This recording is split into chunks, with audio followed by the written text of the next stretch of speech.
Today on WAtv News, we listen in on the Comms livestream channel. We hear about one of the advanced drama shows, and we ask your opinion on nuclear waste. And WAtv starts now.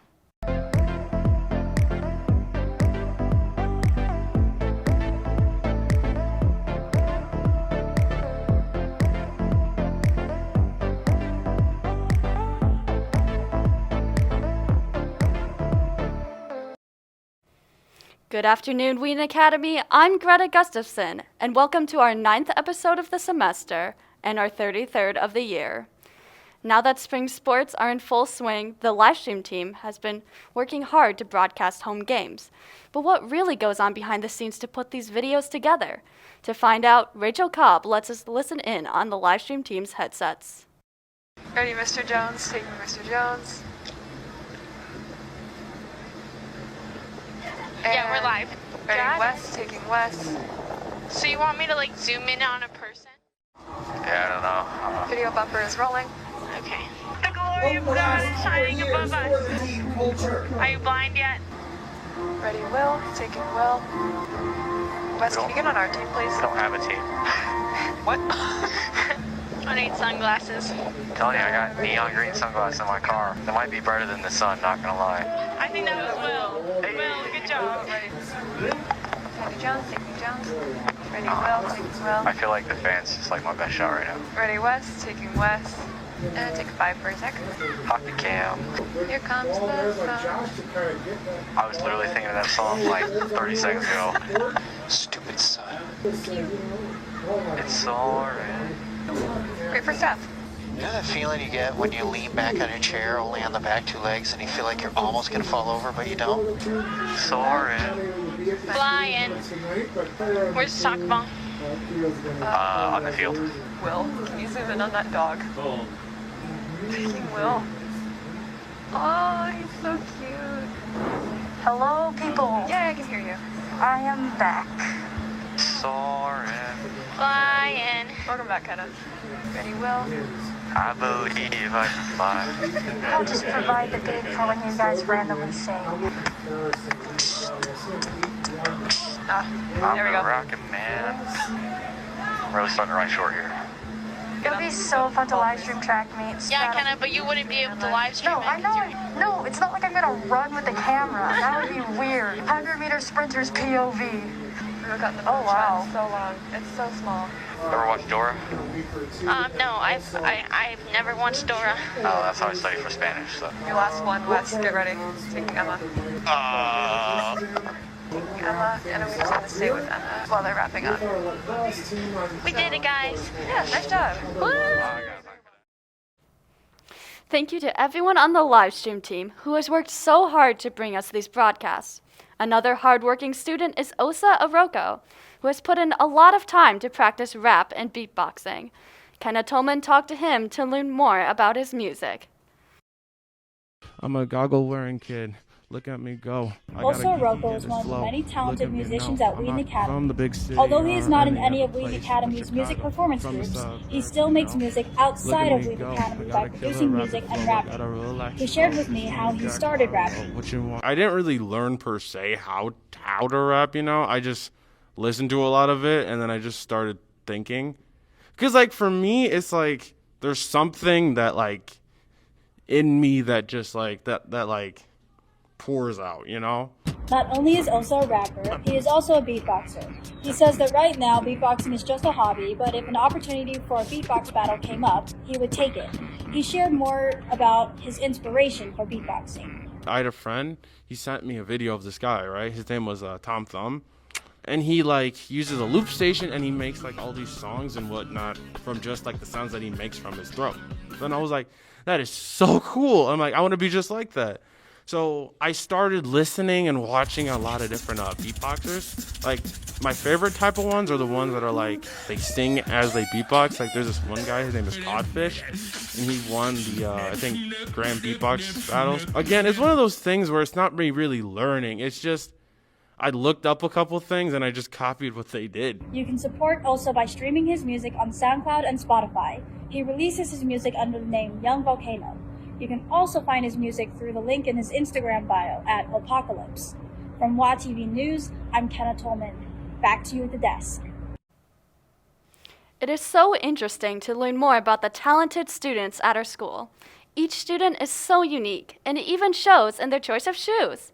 So Brady Swanson went out to ask students what their favorite Air Jordans are. Because of the upcoming Space Jam movie, we interviewed people on what their favorite Jordans are. I don't really own a pair, but I've always wanted the University Blues. Probably the bread ones. I'd say the Jordan 11, probably the Concords. Those are my favorite. They're sick. So, those, yeah. I like the Jordan 1s, like the OG ones, like with the red and black and white. It's just so clean. My top 3 shoes are definitely the Fearless ones. And then the Infrared 6s and the Pine Greens.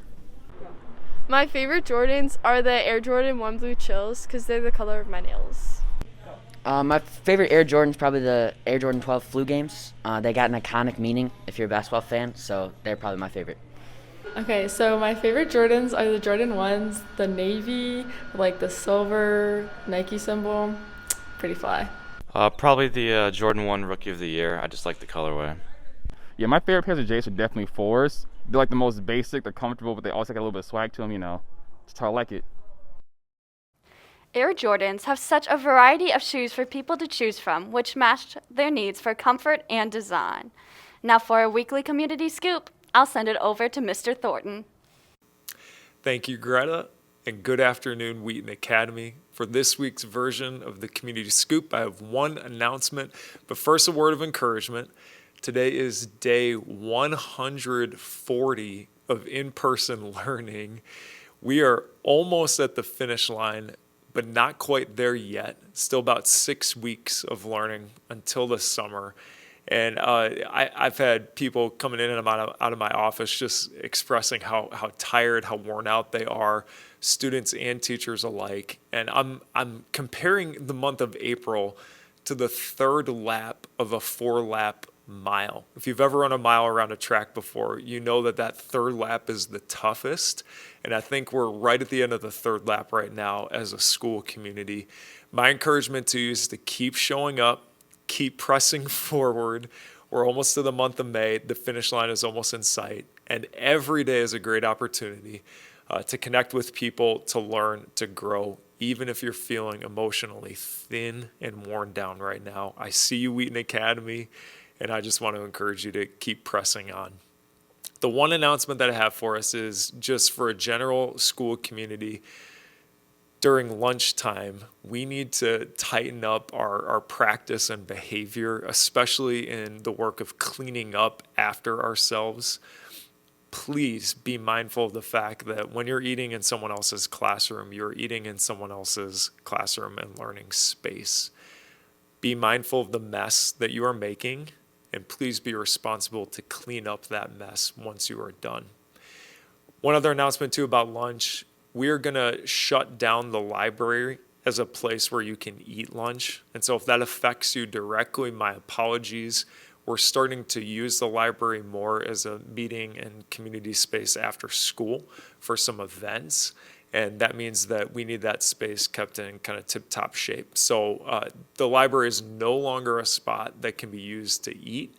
Find another classroom, and as it continues to get warmer, not so much today, but warmer days are ahead, you can shift outside. Feel free to let me know if you have any questions on that.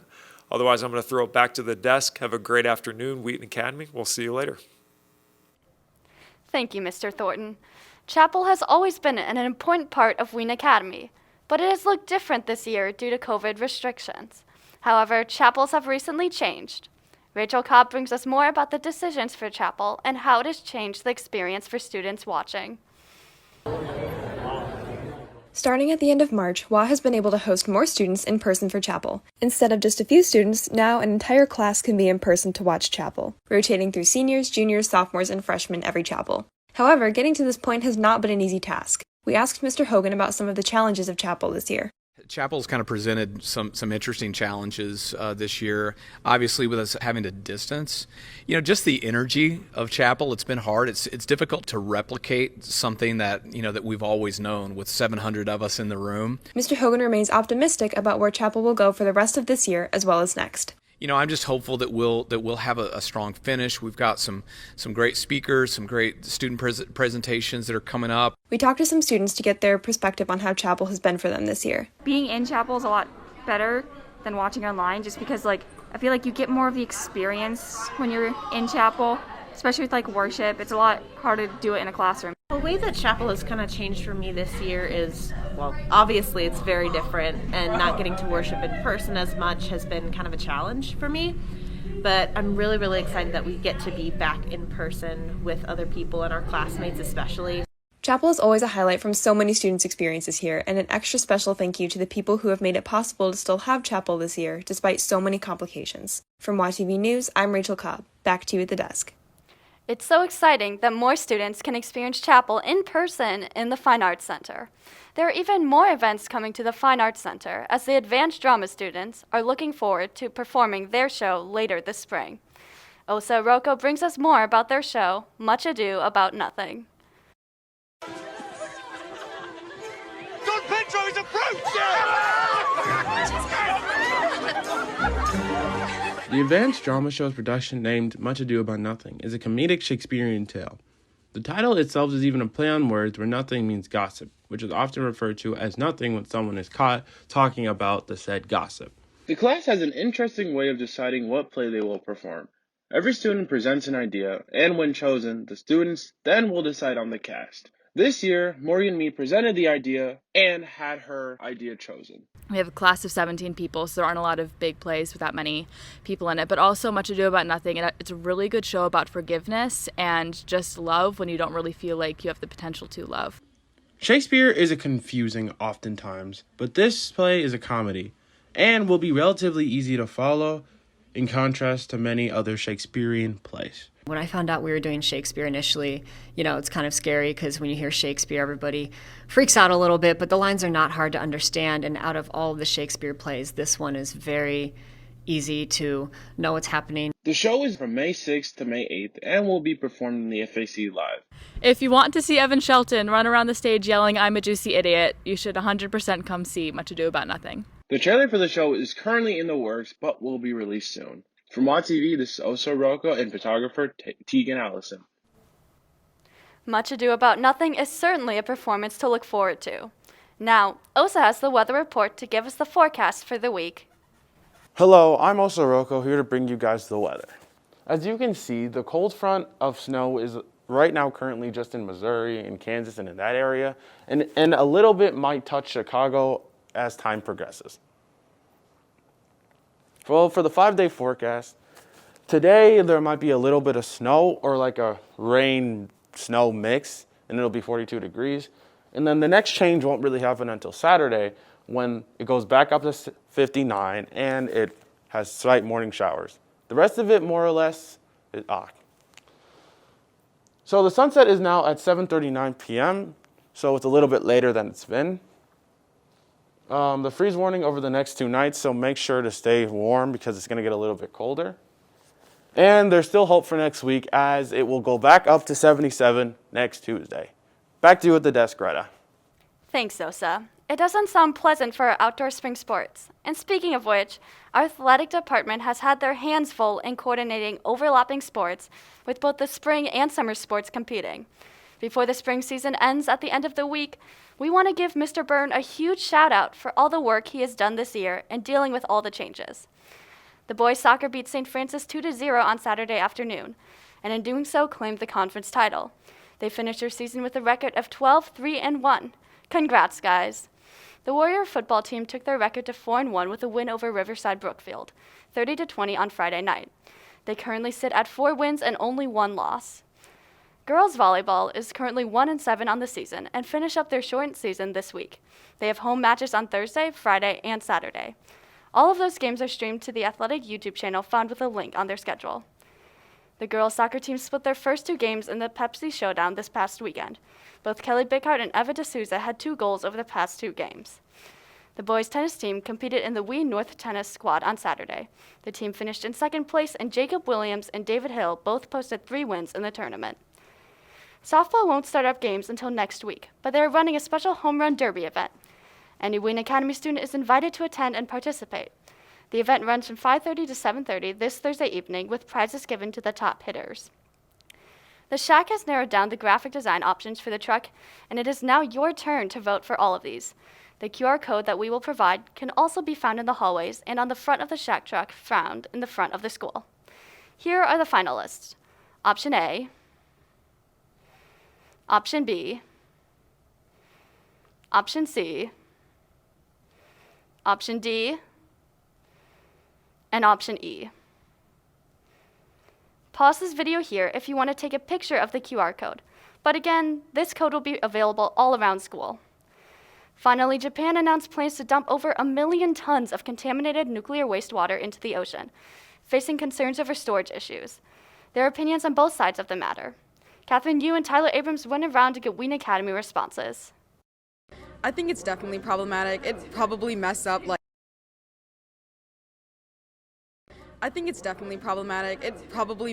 like the ecosystem or something that's going on in the ocean and affect our water source, their water source, everyone's water source. I don't know, depending on like where they're dumping it and how it's going to spread. I haven't looked really into the specifics, but it sounds like not a very good idea to me for now. Judging by the fact that the Japanese government probably used this as a last resort, my assumption is that they thought this through and this was the best course of best idea. I think that dumping nuclear waste into the ocean is never gonna be a good thing, but also I don't think they have anything else they can do, so I kind of can't understand it. I mean, I know that I want us to continue looking for new sources of power, and that nuclear power has a lot of potential. I know that nuclear waste can be dangerous, and that you got to treat it carefully to take care of the environment, but I don't know a lot about it. I think obviously it's like a really complex situation. I think that they should try to protect the environment by not dumping the nuclear waste. But I know that like after an earthquake, it's obviously really hard. So I think that ultimately we should just try to do the best we can in general. I know that coastal wetlands around the world have the ability to absorb and eliminate toxins. For example, there are several schools in the United States, universities, part of their water treatment plant in their school at the university where there's 30, 40,000 students is coastal wetlands. They have the ability somehow to filter out even toxins that man-made water filtration systems cannot. And it doesn't hurt them. They thrive from that. So is there potential help for this? Yes. Does this feel like a strange choice to me? Yes. What do we do about it? I don't know. Thank you for everyone's input. We will look forward to see what happens next. This is Catherine and Tyler Abrams from WAtv, signing out. Thanks, Catherine and Tyler. We will carefully watch these tough decisions unfold and see what kind of impact it has on our ecosystems. And now for our 4 things, here's Tyler Abrams. Thanks, Greta. I'm Tyler. I'm here to give you your 4 things you need to know for the week. Number 1. This week we have 3 birthdays. Ms. Trizalka and Mr. Tollefson will be celebrating their birthdays tomorrow. Now our longest tenured employee at Wheaton Academy, Luz Vergara, will celebrate her birthday on Sunday. Number 2. You heard from Mitch Kim today in chapel. And for Thursday, we will be hearing from Vice Principal and Assistant Football Coach, Mr. Thornton.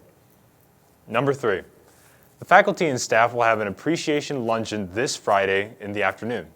To accommodate this, we will be having a half day on Friday, releasing at 12:15. 4th through 7th period classes will all be 1 hour long that day. And number 4. Next Tuesday will be Grandparents' Day. Because of the pandemic, we will be inviting grandparents onto campus. Instead, we will be having a special chapel service to speak into their lives. Reporter Isabel Kelch and Juliana Perry are creating a special tribute video for grandparents. If you would like to speak about them, contact either Isabel or Juliana through On Campus, and they will reach out to you about how to do that. Before Greta sends us out today, Jake and Weston get people's opinions on an extremely important question all of us need to be able to answer. Check it out. Today I went around and interviewed students and asked them what 3 things they would bring with them if they were stranded on an island alone. I'd take my phone, a basketball, and McDonald's. I would probably bring a boat, unlimited food, and water. Okay, I would bring a helicopter, gas, and then a pilot. So like it would be a really expensive helicopter too. So not only could I come back, I would come back, sell it to the government, come back 50 mil richer. I would take unlimited Chick-fil-A and food and pizza. I would take a cell phone tower and a cell phone and a water bottle. All right, I'd bring Ethan Brunner. I would bring Culver's fries, and yeah, let's just go with that. Those 2. Yeah. No, it's 3 kids. It's 3. Just 2. No. I would bring Cademan Bauer, Chick-fil-A, and a Bible. I would bring food. I'd bring water, and I'd bring a football. If I were stranded on an island, I would bring water, food, and a boat. From me and my photographer, Weston, back to you at the desk. Thanks, Jake and Weston. That will do it for this week's episode. Make sure to follow us on Instagram at WAtv and on YouTube at youtube.com/WeenAcademy.org. And of course, for all of us at Studio 22, have a great day.